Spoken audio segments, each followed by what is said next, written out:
Prophet Muhammad sallallahu alaihi wasallam said, "Al-ajala min ash-shaytan." This hadith is in Sunan and Tirmidhi, and he said it's Hasan. And that means that haste is from the devil. And what this means is that when we do things in haste, when we don't take our time with things, we are more likely to be following the devil than we are to be in compliance with what Allah subhanahu wa ta'ala wants. So what results from haste? We have this wonderful saying in English, haste makes waste, right? You try to rush something before, without taking your time, without giving it its due attention and the attention to detail that it requires, and it ends up not being good. It's almost as if it would have been better if you had not done it at all than to have done it hastily and done it poorly. And this can be for anything. This can be for cooking a meal, right? Or it could be, you might end up burning the food or something else. You have to throw it out. Or it could be for preparing a lesson or a khutbah. Or it could be for trying to rush when it comes to correcting your brother or your sister in faith. Maybe you see something and maybe you sally forth and you rush to correct them when in reality you should have taken a little bit more time and observed, and you would have had maybe at least a better strategy to approach them, if not have gotten some more information that maybe would have changed your perspective on things. And this is something that in the modern age of technology we need to be very careful because we're very susceptible to. Our attention spans have become much shorter. We're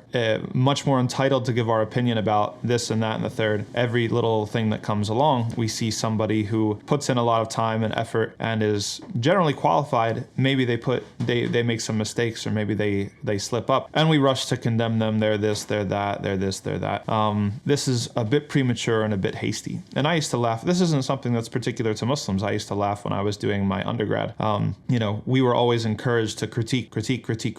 Before you read Marx, you critique Marx, and before you read Freud, you critique Freud. And kind of that was the environment of higher education that in the places that I was studying. And it was hasty, and so it was poorly done. You have somebody who hasn't read and hasn't put in the time and hasn't mastered these sorts of things. They're 22 years old. They go and they party on the weekends, and then they come to class during the week and they're writing about how these major thinkers who spent their whole lives thinking about these certain things, well, they got it all wrong here and here and here. And that's not to say that there isn't a place for criticism, and that's not to say that some of those criticisms aren't even correct and valid, but it's the character of everything. Everything should be it should have more time taken to it. It's more likely to be accurate. It's more likely to be done with ihsan. It's more likely to be in line with what Allah subhanahu wa ta'ala wants if it is done with the requisite amount of time that it's supposed to take. And this is affirmed by another hadith, the hadith of Shaji Abdul Qais, where the Prophet ﷺ praises him for having two qualities, and those two qualities were al-hilm wal-ana, right? And al-ana